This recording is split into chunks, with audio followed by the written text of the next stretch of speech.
my name is Drayvan. I am from Houston, Texas. My dad was born. My parents both met there. And then as soon as I got pregnant with me, my dad joined the Navy. So I've lived in like 5, 6 cities, all for like 2 or 3 years. My favorite was Miami. And then I've been here for like 8, 9 years. My dad retired and moved back to Houston. My mom is Mexican and Native American and German. Her family literally crossed the border like to Laredo, and then went. They were like, no, it's too close to the border, and they went a few hours up and they settled in Houston. Ooh. And my dad's family is from Trinidad, Trinidad and Tobago, which is an island in the West Indies, right above South America. And he was born there while his parents were making their way to the United States. So they had a kid on every island. My dad's one of 7. That's and amazing. Yeah, so they had like a kid on each island as they made their way up to the Gulf of Mexico to Texas. That's so cool. Yeah. That's a great story. First things first. So yesterday, we already did this, and the audio dropped in part of it. As things happen. Yes. So we are rolling with the punches. Yes, we are back here again to do round 2. I can't act surprised when I hear some of the things that you say. That's all right. Because I heard a lot of the lovely wisdom that you shared yesterday. So thank you, of course, for being with me again no today. Problem. So since we did this yesterday already, is there anything that you learned or walk away from that you learned about yourself that you were reflecting on last night? Actually, yeah, I think so. When I was thinking about how much I do to avoid or to feel better, sometimes I want to feel better more than I actually want to do the work and get through what is making me uncomfortable. So sometimes I can convince myself that I'm doing the work when it's really just distracting me from a feeling that I don't want to feel anymore. So I did like when I was going through like my answers to questions, I was like getting a little more introspective about why I answer things the way I do and what I can do to be better in the future. So it was like I didn't expect to think more about. I was like, cool, this is done, and then I was like, oh, I have more work to do. Still, I always just have more work to do. So, but I think that it gave me a lot of appreciation for how far I've come. Yeah. Because I didn't used to write down anything. I used to just think everything on a loop all the time and just like be on a treadmill. So now I'm able to like be very conscious about how I want to do things, and I haven't given myself enough credit for that. So I think our talk yesterday made me realize, like when you were telling me after we were done how proud you are of me, I was like, wow, I need to tell myself that more. It's nice to hear it from my friends like you and Noelle, but I need to hear it for myself the most, I think. So thank you for that. You made me realize. Oh, good. You're so welcome. I appreciate that. I'm glad to hear that, because in hearing you share your story yesterday, I was shocked by a lot of the things that you shared, because as I said yesterday, you don't look like what you've been through. And the man that I know now is this incredibly zen as fuck, amazingly calm, chill person. So it was really shocking to hear a lot of the things that was that you... by fire. Trial by fire has made me... Understood. Actually ties us into how we met. I started reaching out to find like-minded people and like-minded spaces. And my buddy Noelle, shout out Noelle. We love Noelle. Love you, bro. So much. He's amazing. I think he told me about the Jack's Creators thing that was like just having creative minds meet in a hotel lobby and introduce each other. And shout out to Ryan. Shout out to Ryan and Jack's Creators for doing that. Absolutely. Adore Ryan. Beautiful space. Yes. And he's a beautiful, he curates that whole culture there. Yes. Like it is the fact that everyone wants everyone to win and people are just like so good and positive. That's all. That's Ryan. Ryan, thank you. We love Ryan. Thank you so much. That's exactly what we need. And as I was leaving, I saw you. I guess we asked why we were both there. And I asked what you were passionate about. I remember That that. is it. Yes, Because yes, that's one of my yes. favorite questions to ask. I hate asking. Yes, that's I right. hate when people talk about what you do for work or what you Yeah. like, how you have to do, what you have to do. I like to Mm-hmm. talk to people about what they want to do. Yes.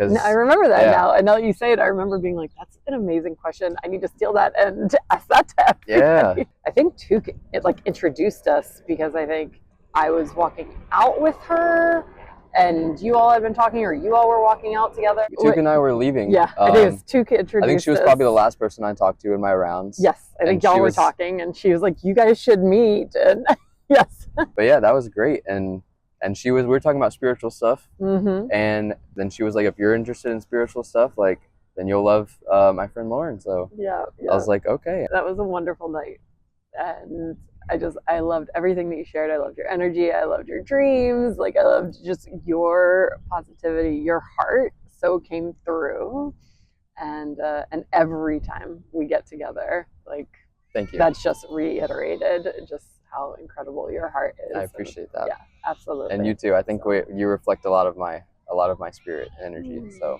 I see myself, my heart in you. Oh wow! Thank you. You're welcome. Thank you. I believe that love looks like something tangible. So, what is the most powerful act of love you've ever witnessed, and how did it inspire you to love differently or more deeply? Okay, so trigger warning: violence, PTSD, domestic abuse. So the most powerful act of love I've ever witnessed hit me later, like a few years later after I actually witnessed it. I grew up with my dad being an alcoholic and having angry outbursts, throwing stuff, being a dick. But then one time he hit my mom in front of us, and it was like traumatic, but also my fight or flight kicked in, so I tackled him and started fighting with him and pulled him off of her, almost choked him out, and she was like, "Let him go. You don't want to go to jail. He's going to jail." So we called the cops, and he had to be taken away. But I told my mom I didn't want to talk to him, see him, like have anything to do with him for like at least months. Like I couldn't deal with having to interact with him, and she bailed him out the next day and brought him back to the house, and said he wanted to apologize. And I was so upset that I couldn't even process that. I was like, no. In my head, there's a wall, and he's not there, and I am gonna ignore him. But it wasn't until like I was blinded by my hatred and by my like the fact that I got so triggered to that point. But I realized when I was talking to my mom about it later that it wasn't Stockholm syndrome or some misplaced sense of loyalty. It was love, and it was forgiveness. Like she forgave him, and like almost immediately, and wanted us to forgive him too. Like she didn't want us to hold that hate in our heart. Like she knew what it would do to somebody. And I came to find out that his dad was an alcoholic and was abusive and was way worse, was more physically, like he abused all his 7 kids and his wife. And that's why my dad drank, to deal with all of those issues from his childhood and everything. And when my mom told me about this, she was like, look at why he did this, and I understand, and I have compassion, and I want you to do the same, because this is just going to poison you if you keep holding on to the hate of. And then I realized like it wasn't because of me. It wasn't a personal thing. It was because of what he was going through. It was because of he didn't have someone listening to him, giving him the time and space to talk about what was weighing on his heart, or why he was drinking so much to the point that he blacked out and lost control of his motor functions or whatever. So I think that made me realize how many sides to love there are. Like it's not just black and white. It's not just, there's a lot of gray area. This is such an interesting topic, and I know we spoke at length about this yesterday, because that was part of my question, is like, was that some sort of her letting him back in, was that some sort of like Stockholm syndrome, or at first, like why are you that. translating that as forgiveness is really interesting to me, especially as someone having been in an abusive relationship and many abusive non-romantic relationships as well. Well, it took me time. 16, 17-year-old me did not see it as forgiveness. I saw it as my mom's weak, and she thinks that she needs the strength of someone else to support her because she doesn't think she's strong enough. That's what I originally thought. Or she's lazy and she doesn't want to deal with everything by herself. Initially, that's what I thought. And it took me until I was 21 to realize that it was forgiveness, that I was being hard-headed, that I was trying to see it in a certain way and not accepting that to let it be seen as how it is. I wanted to see a different perspective. So what led you to seeing it as forgiveness and not those other ways that you had previously seen it? I'm very curious. when I realized how much it was hurting me, like I said, from 16, 17 to 21, that was about 5 years that I was holding hate in my heart, that I was purposefully not talking to my dad, that I wouldn't give him the time of day, wouldn't call him. He's in another state. I'm calling my mom to talk and check up on her, but I'm not calling him. And I realized my ex at the time was asking me questions about that made me get introspective and stop and not just this is just how it is. She was asking me why don't you talk to your dad? Why have you written him off? What if he died? How would you feel? And I was still holding on to these teen adolescent feelings of fuck that dude, rebelliousness. Why do I have to accept this? I'm the kid. The parents should be taking more of the responsibility. I felt like I was put in a position that a kid shouldn't be put in. Yeah. And I was holding on to that. And then but my ex was talking to me and she was like, you realize you're being bitter, right? You realize this thing is making you say no to all of these other things that you that you actually probably want to do, but you don't want to be hurt. So you're saying no to everything. And I was like, oh, wow, I didn't realize how much this is hurting me to hold on to this, this negative feeling that I have toward him. It would make me feel better to let it go. Well, I think I'm trying to understand, why did you take what your mom did as she forgave him and it not being a Stockholm syndrome response? Just the way that my mom talked about it. She said, my dad, we only see certain sides of my dad that he thinks that he's comfortable with letting us see. And there's more sides to him that she sees behind closed doors. And that I'm not giving him the chance to be a father like he wants to be. If I'm putting a wall up and putting my arms up, and he wants to make up for his mistakes. He wants to be better, but I'm not giving him the chance to do it. So how can he do it? How can he live up to this idea I have of him with nothing to go on? So she put the ball back in my court. She was like, I see how his perspective and how he's wrong.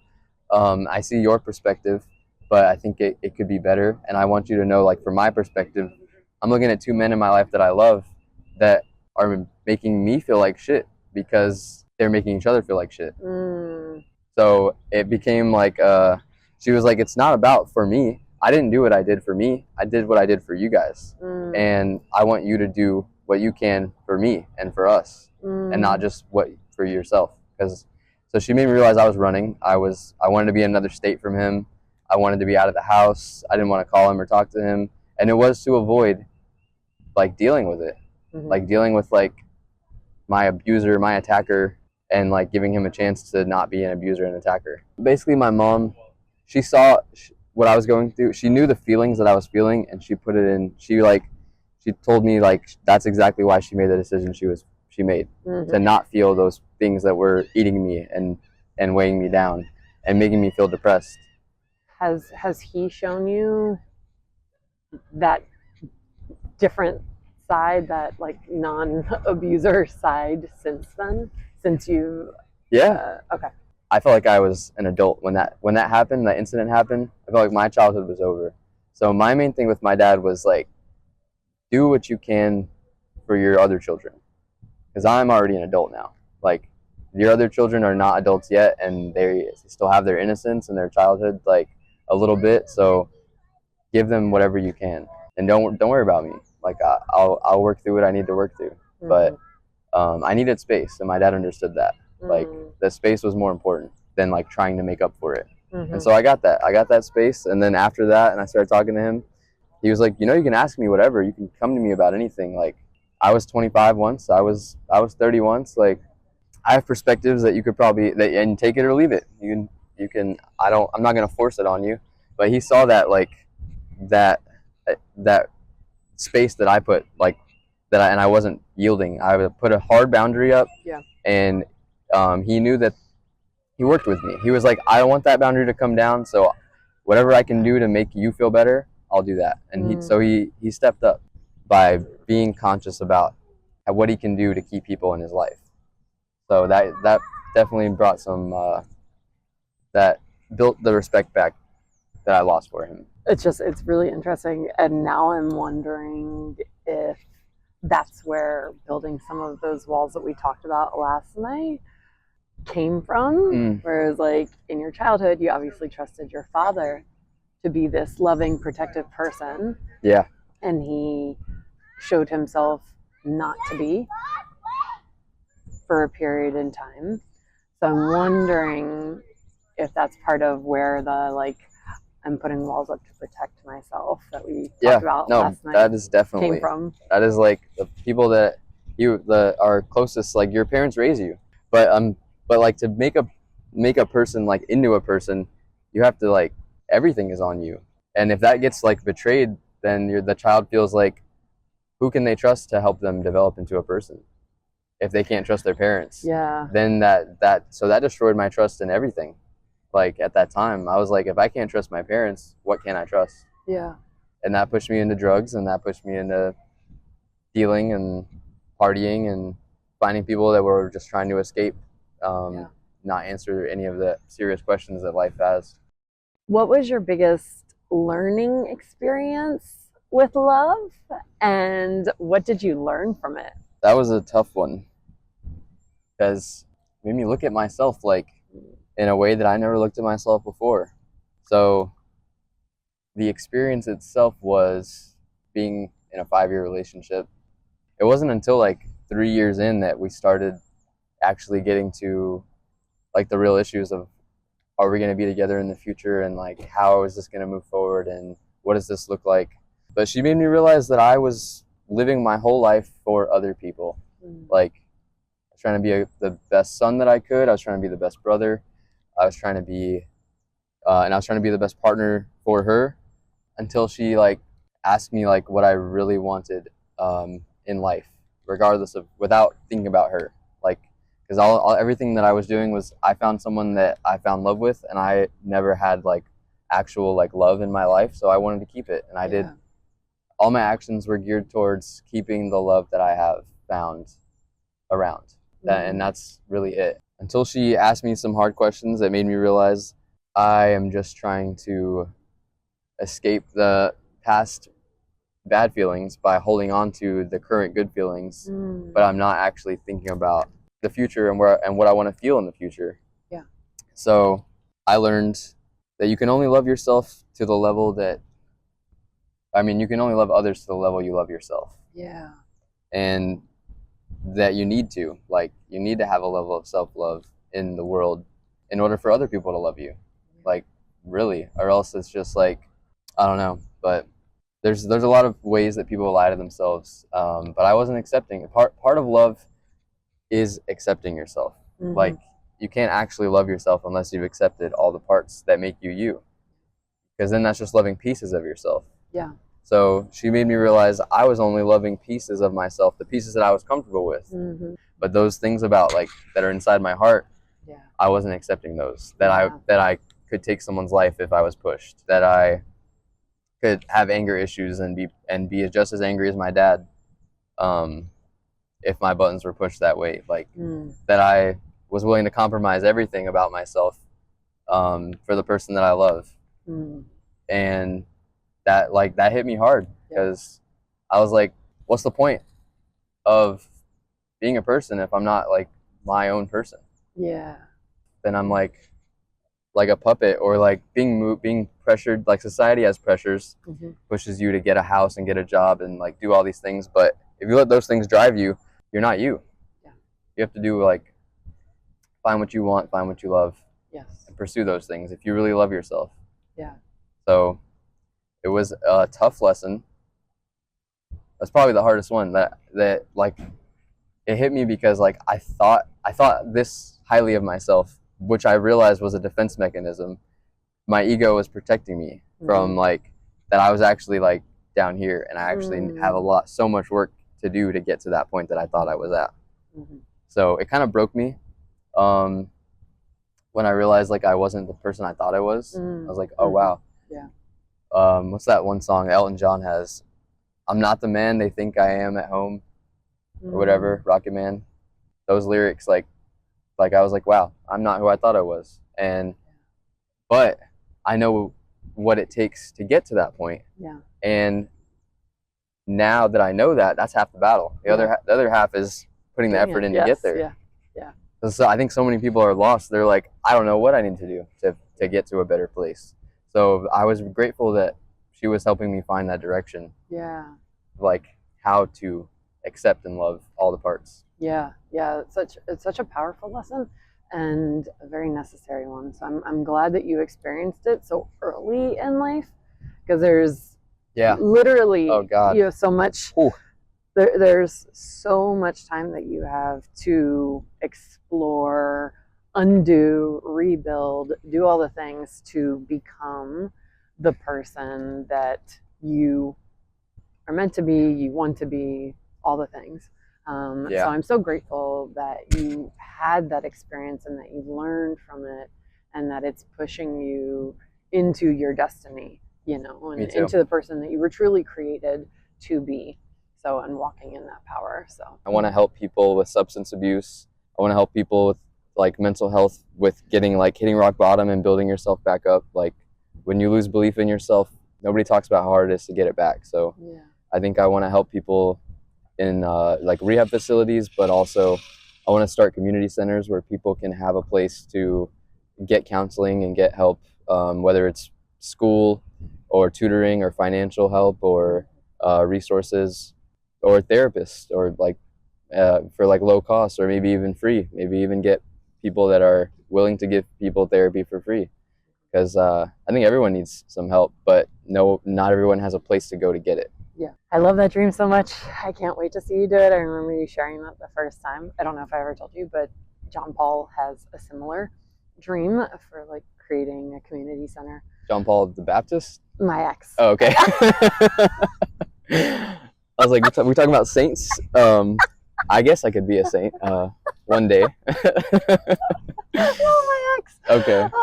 He has some. There's a lot of overlap, and so I love that dream, and I think it's incredible and very, very, very needed. So that's awesome. I'm glad to know that other people share my dream. Yes. What is the most meaningful way that you've shown love to someone, and what do you hope others can learn from your experience? I learned that everyone has different love languages and communication styles and different ideas of safety.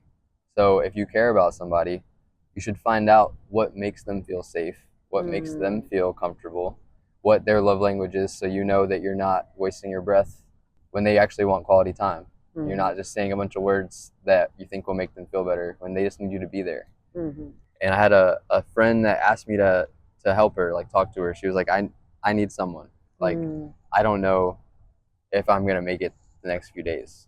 And I realized in that moment, like all of those other little things that I did, like that I thought was showing people love, giving quality time, or making food for somebody, like those were like minimal compared to what giving someone time and space and believing in them can do for them. Yeah. Like that's just priceless, because I realized, because I felt like that, I realized what I wanted to hear. And when she was saying how she felt, I was like, I started talking to her like she was me, like she was the teenage me that was broken and didn't know how to go on. And instead of like trying to think about what she would want to hear, I just told her what would make me feel better. And that was believing in her, that she has what it takes to get through this and that she's made it through everything she has before. But at the same time, we both realized that we didn't have people believing in us in the past. And that part of that feeling of depression was that. How are we going to move on? How are we going to go do stuff if we don't believe in ourselves? So I think that was very humbling to have those feelings at all, but also to help someone out of those feelings when I'm not a professional. Like, I don't know what it means to like be a doctor or like be a therapist, but I know what it means to be a person in pain that needs comfort and support. So I think the most meaningful way we can show love to people is believing in them and giving them support and asking them what ways. Not everyone feels support in the same way, so asking someone what you can do to make them feel supported. That's an incredibly powerful way to show love to people, and I think clearly your empathy drove that too, and I think that you do that very well just in the time that I've known you, and like every time I see you around people, you are that person who cares deeply for people and their dreams, and you just believe in people. Like everyone I've seen you around, I feel like you just show up as that person. I try. I put effort in every chance I get. You do that very well. So I thank you. Absolutely agree that everyone can learn that from you. Thank you. And definitely should all consider applying that more into their lives. So leading with understanding and empathy. Yes. Before anything else, before you judge someone, before you try to solve your own problem that person is making you feel like you have, try to give some level of why do you think they're doing why do you think they're feeling the way they are, and what can you do to make it better? Yeah. In what way can you commit to growing in love more? And spoiler alert, we had a really good conversation about this last night, where you started off saying, "Oh no, I'm ready to commit." And yeah, I was gonna ask that's not how this goes. If you had suggestions for me. We ended up having an interesting conversation where you said something, and then you asked me, "Well, what do you think?" And I was like, "Well, it kind of sounds like trust is the thing, right?" I can't remember if you had said trust or something. I was like, "Well, it sounds like trust." Well, forgiveness. Yes. When I realized it took me 5 years to even like warm up to the idea of forgiving my father, and my mom did it like that. That was something that made me realize forgiveness is something I have a lot of growth to do in, and that's part of the reason I keep walls up and keep people out, because it's not going to be easy for me to forgive someone if they get close to me and hurt me. Yeah. So I let people get closer sparingly, like in time. I think I love very easily, and that's why I get hurt very easily. So I'm not always like forthright with like letting someone completely into my life, because I'm thinking about the fallout potential, and maybe I should just focus on that less. Well, and also like we talked a little bit about last night, I think part of it is also learning from your own personal history and others, and applying wisdom to that, like keeping an open heart and allowing, breaking down the walls so the possibility is there, but still having like having enough wisdom that you can see something and say, okay, no, you're actually toxic and will hurt me, so I will like do like Francis and I were talking about, like you're good, I've either forgiven you or nothing's happened, but I know that this will happen, so you can do that over there. Being receptive to the possibilities. There we go. Yeah. And not like thinking that all biased, that they're going to go in one way or the other. Yeah. Because I did used to do that as a defense. First sign of someone like not being a person I want to be around, I'm like, nope, cut off, done, not a chance. And now I'm like, well, everyone has faults. Give someone a chance to like show you who they actually are. Don't just first red flag leave. Yeah. So I think that's something I can give people the benefit of the doubt. Mm-hmm. That is one, committing to growing in love, Mm-hmm. trying to work on forgiveness Mm-hmm. better, and giving people the chance to gain trust. Mm-hmm. Because you can't just give trust willy nilly. I wrote down like give trust more easily, but like realistically, like I'm not gonna do that. But I will give people the chance to gain it more than I have in the past. Yeah. Well, and I think you already have such a big heart that like if you have that big heart with walls up and you have the perspective that you have and you have the love that you have for people already and like just knowing your worldview and how you see things, I believe that's all going to get so much more beautiful. Like your world is going to become this better, more beautiful, loving, expansive place because of you doing those things, because if you think it's good now, like using the wisdom, applying the wisdom to that trust and everything, I think it's just going to get better. So I'm so excited to see how that plays out for you. So last question. Okay. I am starting a global love movement. Will you join me? Of course. Yeah. You did last night. I'll drive. Where are we going? Yes.